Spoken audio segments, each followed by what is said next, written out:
Je m'appelle Monica et j'ai 16 ans. Connaissez-vous bien ceux avec qui vous vivez sous le même toit? Savez-vous ce que vos proches aiment? Quand reviennent-ils du travail? Quel est leur plat préféré? Et surtout, que font-ils pendant que vous dormez? J'ai tellement fait confiance à mes proches que j'ai dû y laisser ma santé et mon bonheur à cause de cela. Maintenant, j'ai honte de raconter cette histoire, mais j'espère que j'obtiendrai de bons conseils et un soutien ici. J'ai grandi avec mon père. Je me souviens à peine de ma mère. Elle est morte quand j'avais environ 4 ans. Parfois, ses mains tremblantes et son air perdu me viennent à l'esprit. J'ai un souvenir très vif de ma mère. Un jour, elle est devenue hystérique et s'est attaquée à la collection de poupées de mon père et a commencé à leur arracher les jambes et la tête. Oh, qu'est-ce qu'elle nous a fait peur à mon père et à moi! C'était probablement à cause de sa maladie dont j'ai aussi hérité. Heureusement, je prends des médicaments et je n'ai pas de crise. J'ai seulement des vertiges de temps en temps. Oui, mon père a une grande collection de poupées. Il en a des centaines, peut-être même des milliers. Tu crois que j'ai de la chance? Que j'ai eu beaucoup de jouets quand j'étais enfant? Bien sûr que non. Il ne m'a pas laissé faire un pas vers son trésor. Parfois, j'avais l'impression qu'il aimait les poupées plus que moi. Mais j'ai compris que c'était juste de la jalousie. C'est un homme et un père génial. Il a dépensé beaucoup d'argent pour mon traitement. En plus, il cuisinait très bien. 3 fois par semaine, il nous organisait un dîner fantastique avec du poulet croustillant fait maison, de la pizza et des hamburgers. Il faisait même des gâteaux pour moi. Quel autre père peut se vanter de tels exploits culinaires? Mais existe-t-il vraiment des pères parfaits? Bien sûr, il avait ses propres défauts. Mon père ne me donnait jamais d'argent de poche et ne m'achetait que très rarement des vêtements. Ma garde-robe n'avait pas été modernisée depuis des années. Je portais des pantalons minables, des chemises trop courtes et des pulls détendus. Parfois, je devais porter les vêtements démodés de ma mère, qui n'étaient évidemment pas à ma taille. Je m'habillais de façon si ridicule. Si à la fin de l'école, on pouvait gagner le prix de la plus grande risée de l'école, alors j'aurais certainement gagné. Je regardais avec envie les vêtements de mes camarades de classe, qui avaient l'air si neufs. Quand j'étais à l'école primaire, j'ai même volé la veste de ma camarade de classe. Elle était si brillante et si élégante que je n'ai pas pu résister. Évidemment, le lendemain, j'ai dû écouter le discours de mon père sur la moralité, m'excuser auprès de sa propriétaire et lui rendre cette magnifique chose. Mes camarades de classe se souviennent encore de cette histoire et essaient de m'éviter. J'entends juste leurs blagues disant que maintenant je vole des vêtements aux sans-abri. Très drôle. De toute façon, à cause de la cupidité de mon père, je n'ai pas un seul ami et j'ai une réputation très douteuse à l'école. Parfois, je me sentais offensée par mon père. Comment pouvait-il dépenser autant d'argent pour ses poupées sans acheter de beaux vêtements à sa fille unique? Que me manquait-il? Mes cheveux sont-ils trop naturels? Est-ce que je parle beaucoup trop? J'étais tellement agacée par ces jouets. Toutes ces fichues poupées étaient partout. Certaines pièces en étaient remplies. Parfois, je me réveillais même avec des cheveux de poupée dans la bouche ou des rubans colorés dans mon lit. Comme j'étais stupide à l'époque. Si seulement j'avais su ce que mon père me faisait, je n'envierais pas les poupées. Parfois, nous ne voyons pas le monde dans son ensemble. Soit nous regardons tout dans des lunettes roses, soit nous le regardons dans le miroir. Le plus important est de s'arrêter à temps et de regarder les choses de manière réaliste. C'est ce que je ne savais pas faire. Mais une chose était sûre, je pouvais vivre une vie complètement différente, ne pas être un passe-temps aussi étrange dans la vie de mon père. J'ai essayé de ne pas y penser. J'ai essayé de ne pas pleurer quand il a acheté une perruque ou une robe à la vente aux enchères.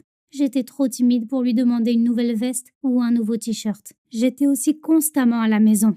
Pas de cinéma, pas de café, pas de fête. Pour chaque demande d'avoir un peu d'argent, j'avais une réponse. Monica, tu es malade. À tout moment, tu peux perdre conscience. La vie normale d'adolescente n'est pas pour toi. C'était difficile à entendre, mais je savais qu'il avait raison. Je me sentais parfois si faible et étourdie. C'était comme si la terre s'enfonçait. Le monde entier tournait comme un manège enragé. Et ma bouche était sèche. La plupart du temps, cela se passait après avoir mangé, comme si j'avais beaucoup trop mangé. Je m'endormais rapidement et je me réveillais le matin toujours brisée et je détestais le monde. Mon père disait toujours que c'était normal, tout comme ma mère. C'est pourquoi je devais rester plus souvent à la maison. Mais bon sang, je voulais tellement passer plus de temps avec mes camarades. Si seulement j'avais su ce qu'il y avait vraiment derrière mon mauvais pressentiment. Malgré ses défauts, j'aimais mon père. Je n'avais personne de plus proche de moi, excepté ma tante Lily, la sœur de mon père. Ils avaient une relation tendue. Elle ne parlait qu'avec moi et me demandait souvent de la rejoindre dans un autre état. Mais comment pouvais-je quitter mon père, qui préparait des repas si extraordinaires et prenait soin de moi? Pas question. C'est ce que je pensais, jusqu'à ce qu'une histoire vienne bouleverser ma vie. Il y a 6 mois, mon père et moi parlions au téléphone. Quand nous nous sommes dit au revoir, il a oublié de raccrocher et j'ai entendu quelque chose de choquant. Mon père murmurait dans sa barbe ses projets pour la journée. Alors, acheter un poulet, des épices, réparer la voiture et passer à la pharmacie pour les tranquillisants de Monica. J'ai frissonné. Quel tranquillisant! J'ai soudain réalisé que je n'avais jamais vu les boîtes de mes médicaments. Mon père me donnait simplement quelques pilules avec mon dîner. Je décidai d'établir un plan. Il fallait que je vérifie si mon père me mentait. Peut-être ai-je cru qu'il avait parlé de tranquillisants.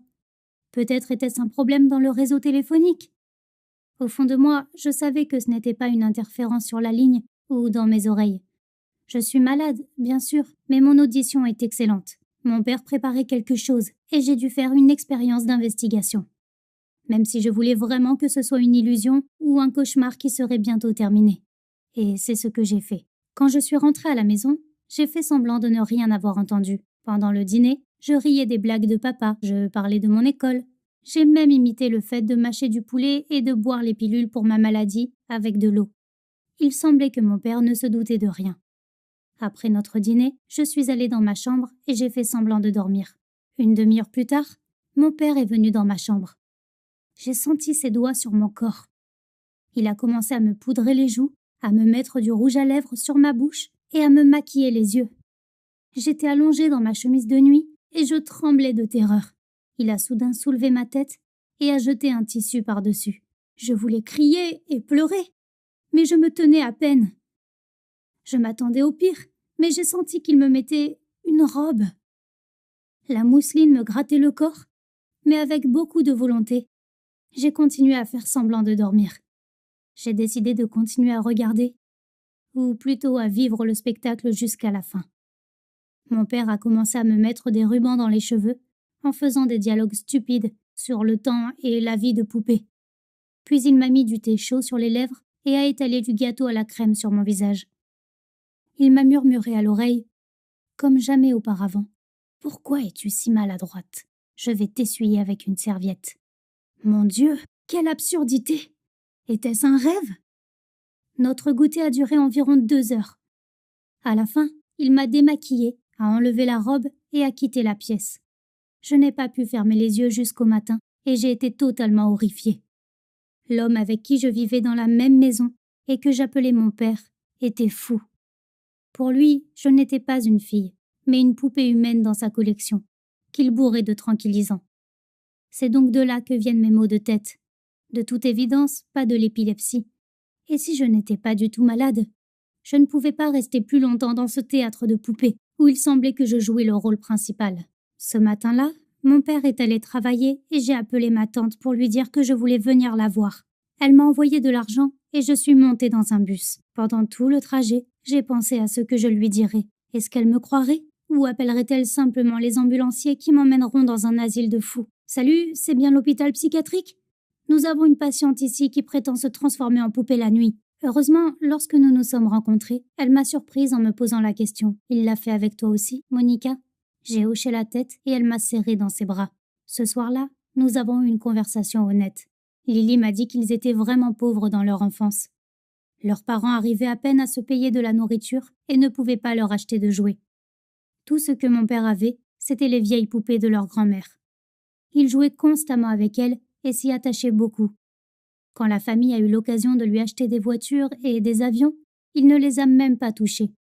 À l'âge de 14 ans, il a continué à organiser des goûters avec ses amis en plastique et c'était vraiment effrayant pour leurs parents. Lily prétend avoir aussi trouvé des rubans dans son lit. Probablement qu'il a aussi intimidé ma pauvre mère. À l'époque, ils comprenaient tous qu'il avait des problèmes. Mais personne ne pouvait rien y faire. Les poupées étaient prises de force, cachées, jetées, brûlées, mais il en trouvait des nouvelles et jouait avec elles tant que personne ne les lui retirait. Il fait cela depuis 48 ans. Je vis chez ma tante maintenant.